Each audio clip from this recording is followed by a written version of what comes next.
Hey, good afternoon. Uh, Coming to you from my backyard. It's a nice day in the summer of 2020. We're going to start Chapter 6. Chapter 6 is all on subcultural theories of criminology. And we're going to study a number of things, including gangs, organized crime, or at least going to introduce the topic of organized crime. And so it's a pretty long chapter. I'll divide it up into 3 or 4 different videos. But before we get started, I need you to watch the video that is. Try one more time. Watch the video. Well, this isn't going well. Watch the video on the video page, and it is there's the page on your module. There's a link on your module page to a YouTube video. It's a brief little snippet from the movie The Outsiders. Many of you probably read this book in high school by S.E. Hinton.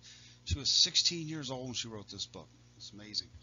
It has some awesome 80s actors in it. Rob Lowe, The Sheen, Emilio Estevez. Gosh, just a lot of people from the 80s. Patrick Swayze's in it. Watch that video, and because I'm going to refer to it back and forth throughout this chapter. Just as a quick overview, it's about a small town in Oklahoma. I believe it's Tulsa, actually. And it's about the conflict between two groups of people: the greasers, which are sort of the low-class, poor, working-class families in the community, and the socius, which is what they call their sort of nickname for the rich people in this town. So let's take a stop here, and you watch this video, and then come back and finish Chapter 6. All right, welcome back. So we're going to go back and visit the last slide from Chapter 5, and that was on culture conflict theory, and that was the setup for this chapter.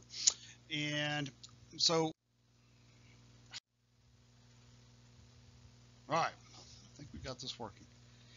In that chapter, we talked about Thorsten Zellen, and he had just sort of novel idea that we belong to different groups, and the norms of the groups to which we belong, when they come into conflict with one another, that creates societal conflict. Okay, and that creates, in many cases, he's going to argue, it creates crime. So when we have gang conflict, so when in the movie The Outsiders, the guys are getting into trouble, and they're getting arrested, and they're just kind of, let's be honest, they're just kind of being jackasses around town. They don't really seem to be living life with a purpose. So their norms of this sort of tough, lower class, working class lifestyle come into conflict with the sort of prim and proper expectations of middle and upper middle class America, which was, sort of portrayed by the socius in that movie and in the book. All right, so what types of culture conflict do we have? Well, we have primary conflict when two norms of culture clashes, or norms of two cultures clash. And then we have secondary conflict, recall from the last chapter, when culture fragments into subcultures, each with their own norms. Okay? And we're going to sort of move through this a little quicker here. So what Zellen argues, and why we like his work and why it's still relevant today, as his argument is that the deviants who are behaving badly may not understand their behavior to be bad or inappropriate. In other words, it could be they're acting in ways that they believe in. All right, it's just that their beliefs are at severe odds with the beliefs of the general society. So what are subcultures? So a subculture, and this is where the chapter is really about subcultures. So what are subcultures? It's a division within the dominant culture, and the subculture has its own norms, its own values, and its own beliefs. So let's take one really obvious one. Let's take the Amish. Okay, so the Amish are Americans, and we would argue that the Amish are sort of part of our subculture, part of our larger culture. They live here, they've been here for a long time. But what is it about the beliefs of the Amish and their values and their practices, their norms, which are different? Well, their clothing, their refusal to use electricity. Why do they refuse to use electricity? Well, they argue that it has to do with it's their values. They feel like that if they use electricity, that means somebody has to violate the Sabbath, and they have to go into work on a Sunday, and so therefore they don't use electricity because it will require somebody to be there. And then they have a wide range of beliefs, and frankly, some of which are at odds with the law. So one of which is that we've heard about the Amish Rumspringa. It's sort of a popular cultural term.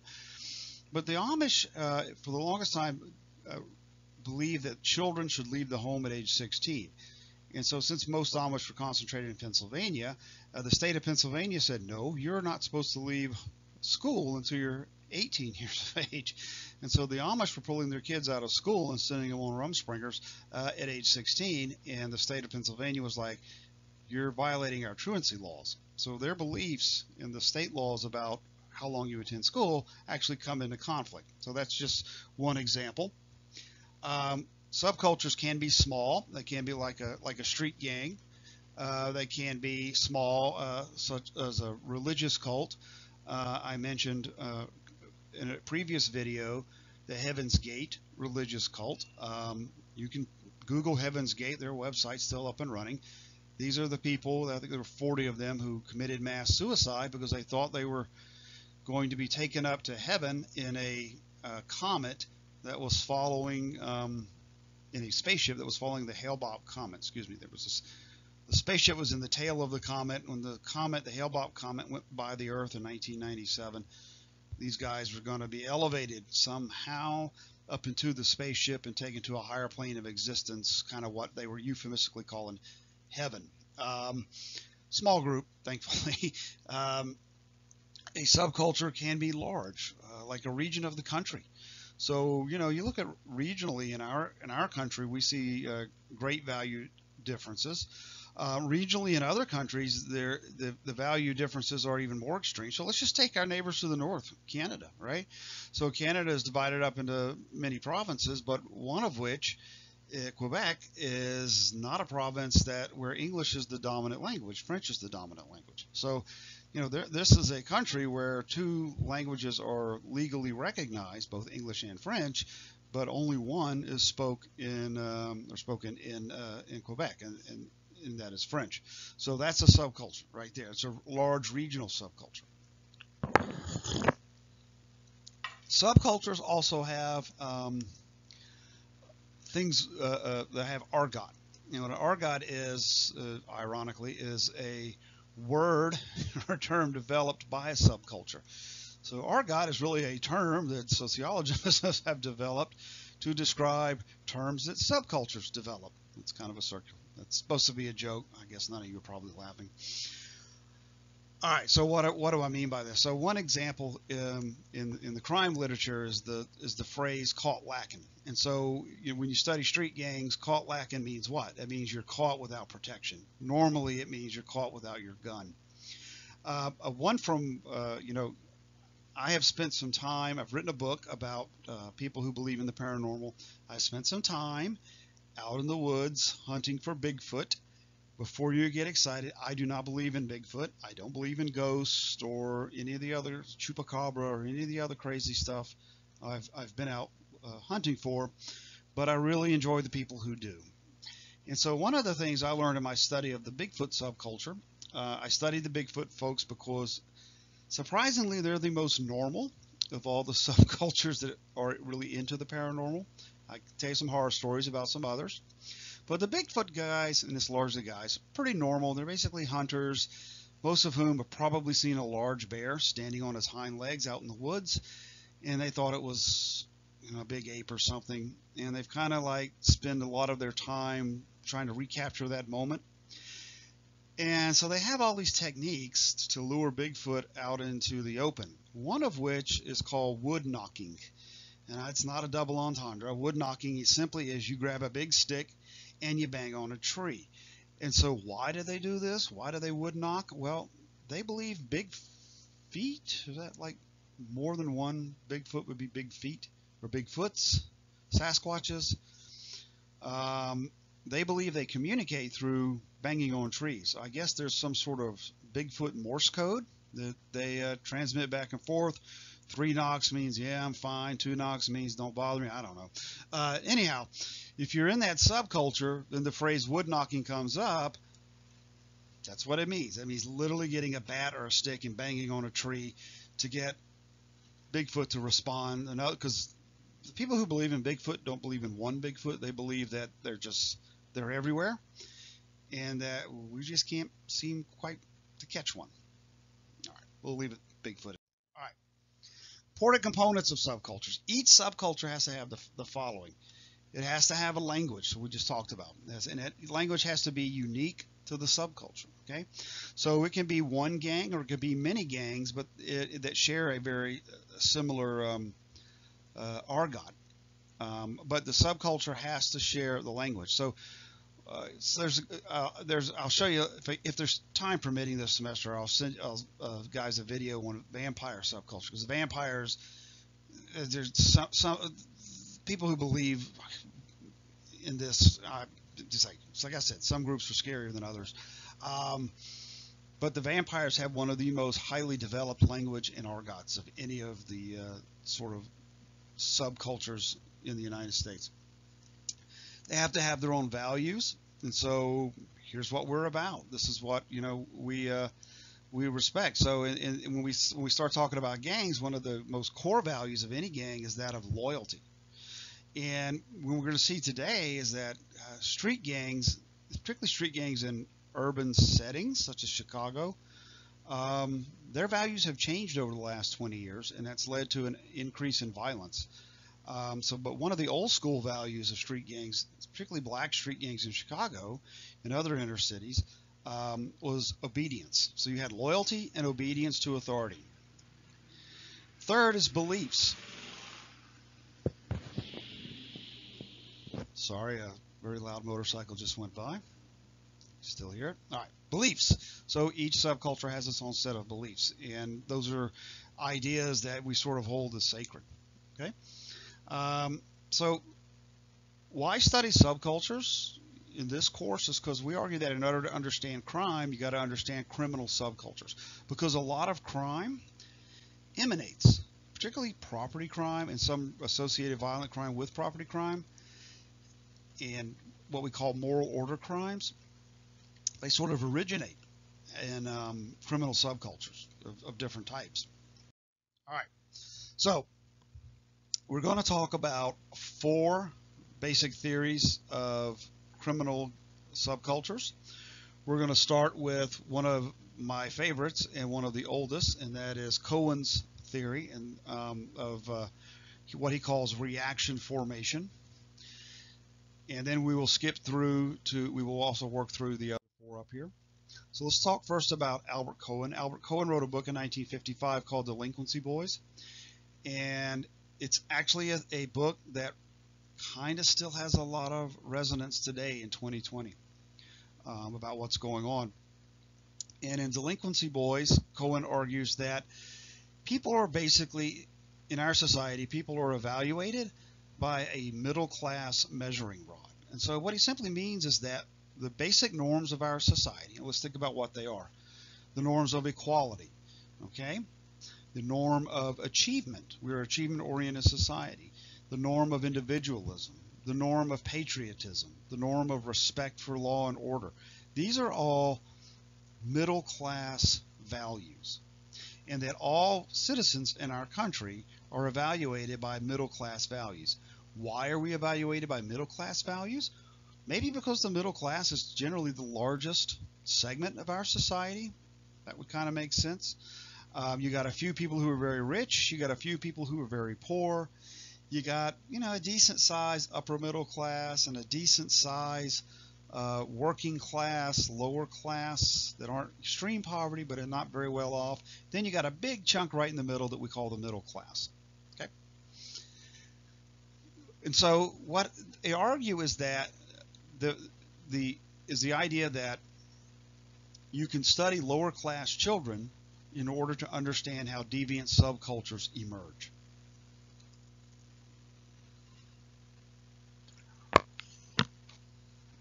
One of the reasons why is that most lower class children lack the skills to make it in middle class society because they just don't have probably don't have access to great education. They may come from broken homes. They don't have what's called the cultural capital to survive. In other words, they don't have the right manners, etc.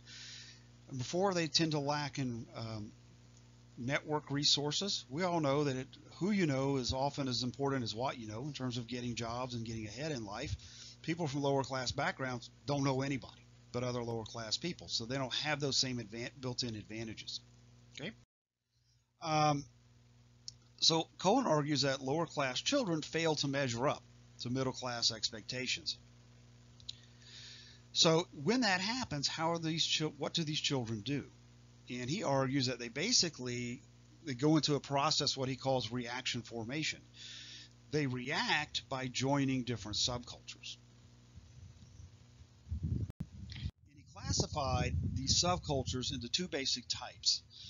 The lower class youth can either shuffle into what's called corner boys or college boys.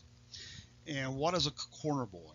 A corner boy is a kid who kind of gives up on the middle class dream. They hang out on the streets a lot. They just kind of live aimless lives in their youth. They'll eventually settle into sort of a menial job, and they will mostly live out the rest of their lives in what we consider to be a conventional lifestyle. They won't have riches. They won't have a lot in their lives, but they're not going to get in trouble beyond their youth. They'll have a job, working, doing something, pays enough to get their basic bills paid. Okay.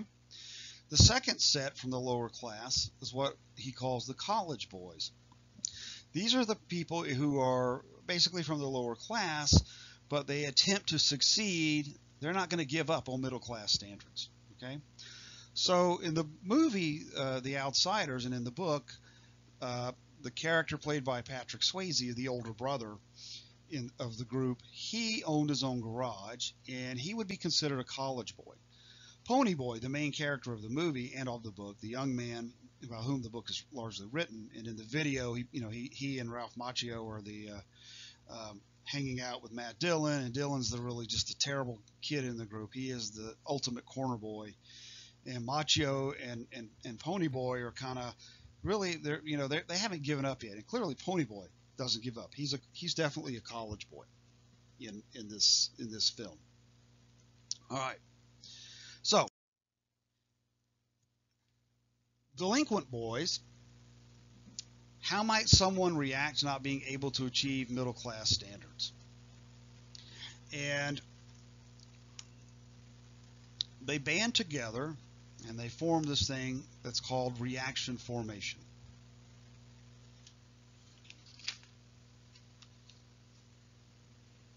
And reaction formation is a way that allows them to relieve anxiety, even though they're not going to get what they want the most. Okay, what they want the most is a better life. Well, they're not going to get that. And so this reaction formation, this sort of creating their own subculture, and the most important part here is that what the subculture does is it flips the rules, right? It says, to heck with the middle class standards. We're going to live life the way we want to live it. And so in the clip that you watched, you saw that at the drive-in movie theater, right? So Matt Dillon, throughout the whole clip, is just being a jackass, right? He throws the kids cards on the 52 card pickup. He chases them down. There's no purpose to any of his behavior. Then they go to the drive-in theater, and Diane Lane is the the redheaded young lady in the movie there, and he just starts messing with her, right, and saying inappropriate things. Um, these are all behavior patterns that go way against middle class standards, right? And from those from middle class households, if her parents saw us behaving that way, imagine how horrified they would be. Okay, these are just you don't just wouldn't behave this way. If you're from a good family, but because he's not, and this is just his reaction formation. This is his way of flipping the rules, and it's his way of basically blowing off steam. Okay,